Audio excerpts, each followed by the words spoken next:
Merci, Monsieur le Président. On en vient donc à un sujet qui me tient à cœur, puisqu'il s'agit tout simplement de parler de la recherche quantique dans ses divers aspects et le domaine des calculateurs à haute performance, qui doit faire l'objet d'un investissement et d'une vigilance particulière de l'État afin de développer et protéger des filières souveraines. On est finalement sur une formulation qui est analogue à celle de l'exploration des fonds marins, en tout cas la maîtrise des fonds marins. Il s'agit de sécuriser cette idée de filière souveraine. Je l'ai déjà dit, j'ai interpellé le DGA sur le sujet des supercalculateurs. Il a apporté quelques éléments de réponse.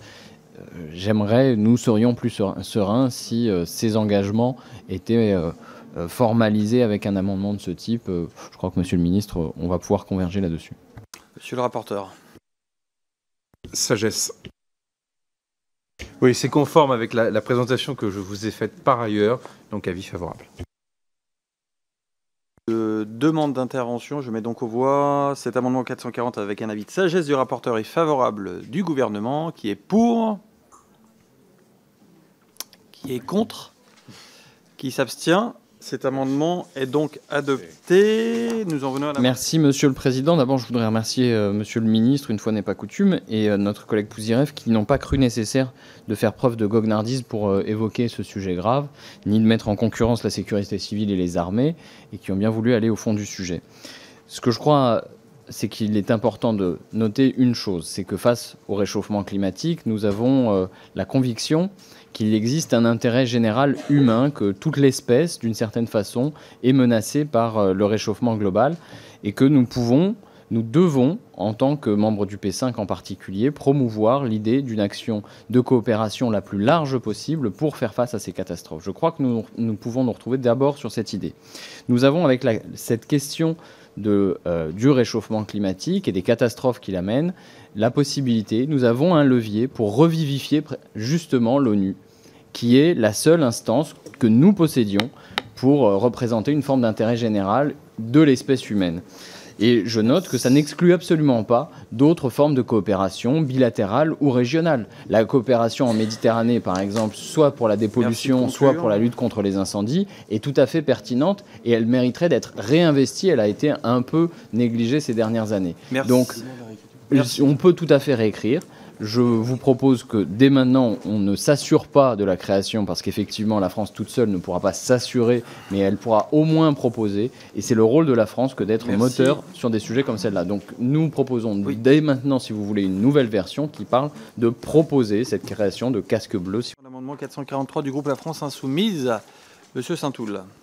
Merci, Monsieur le Président. Alors, évidemment, il s'agira d'un amendement d'appel, je le crains, parce que, comme vous le disiez, Monsieur le Ministre, vous cherchez à connaître nos propositions et à mieux les saisir. Nous vous donnons la possibilité de les étudier de près.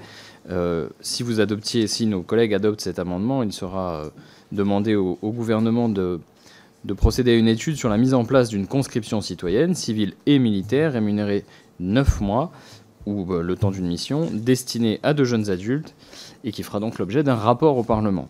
Pour le dire autrement et brièvement, tout à l'heure, nous parlions du SNU et je vous disais que c'était un canard boiteux qui mélangeait l'animation et la défense. D'une certaine façon, notre proposition de conscription répond à tous les problèmes que rencontre le SNU. Vous allez voir en miroir.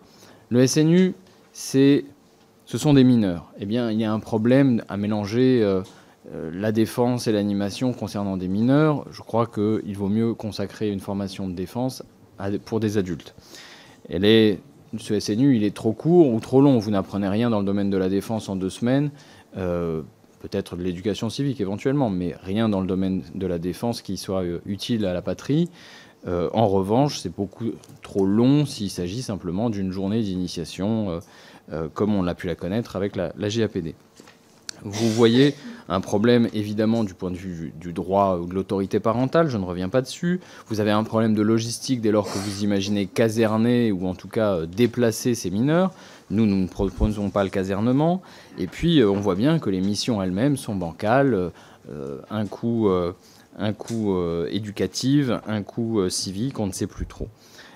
En réalité, ce que nous vous proposons, c'est une citoyenneté rendue pleinement active par le retour d'une conscription rénovée, une conscription qui ne sera pas exclusivement militaire, évidemment, mais qui permettra une vraie mixité, puisqu'elle concernera tout le monde, qui permettra l'insertion, puisqu'elle sera rémunérée, et qui permettra aussi la qualification et, par la suite, d'abonder une réserve étoffée.